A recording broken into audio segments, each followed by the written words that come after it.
Bonjour mes amis. Lancer une chaîne YouTube un 1er avril, c'est pas un gros gag ça? Un gros poisson? En tout cas, pour moi, c'est un petit exploit.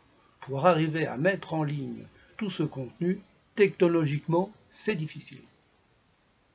Mais la situation est exceptionnelle.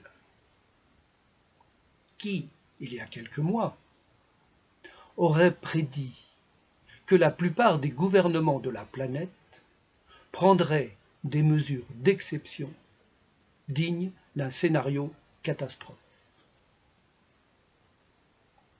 Face à cette situation inédite, ne pouvant rien faire concrètement, et pour ne pas rester dans la critique, je fais ce que je peux à mon niveau.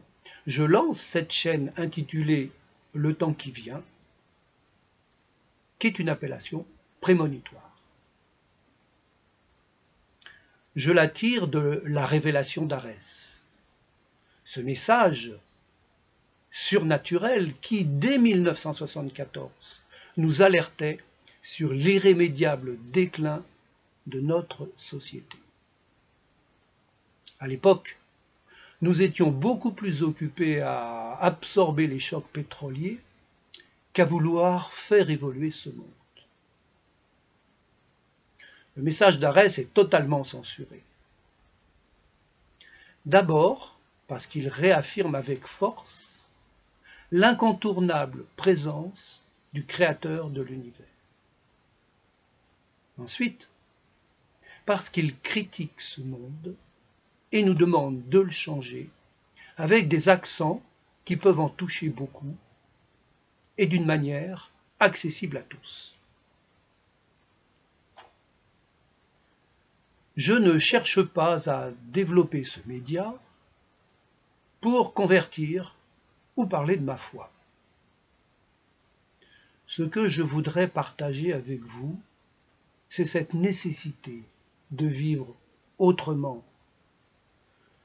mais d'une manière spirituelle, réfléchie, par le développement de l'amour inconditionnel et la pratique d'une grande révolution intérieure que la révélation d'Arès appelle pénitence.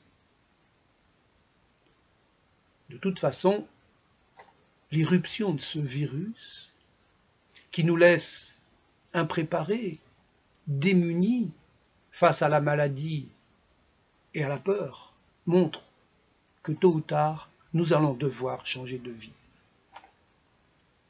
Autant le faire de manière libre, aimante, réfléchie et juste. Autant préparer l'avenir. Pour l'instant, c'est plutôt le passé qui colle à nos modes de vie. Nos formes d'organisation collective, politique, économique, sociale, sont totalement obsolètes. L'enfermement des peuples dans ces grandes masses que nous appelons nations ne permettent pas l'émergence de pensées et d'expériences qui renouvelleraient la civilisation.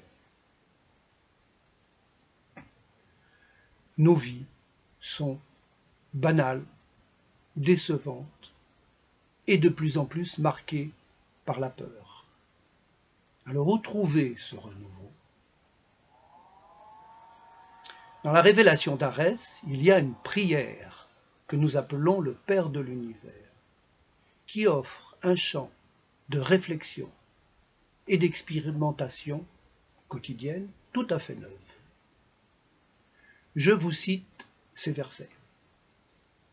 Père de l'univers, toi seul es saint, que règne sur nous ta sainteté, pour que nous fassions ta volonté, pour que nous recevions notre nourriture, pour que nous puissions pardonner et recevoir pardon, pour que nous résistions aux tentations et que soit abattu le malin, pour que règne à jamais sur nous ta sainteté, ta puissance et ta lumière.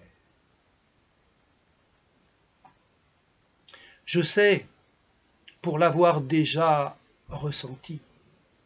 À quel point ces phrases peuvent provoquer le rejet, paraître archaïques. Mais pour qui, grâce à l'humilité, arrive à dépasser cette émotion, il y a un espace, un terrain de réflexion et d'expérimentation absolument fantastique. Ces quelques mots parlent de notre relation au tout, de son importance, de notre nécessité de vivre en lui, de notre dépendance à lui, et pourtant de la limite de ses grandes forces par notre propre volonté. Il parle aussi de l'implication de notre conscience de notre quotidien. Tout cela dans un cycle éternel et universel. Il y a là une matière pour renouveler nos vies et ce monde. Nous aurons l'occasion d'en reparler. Je vous embrasse.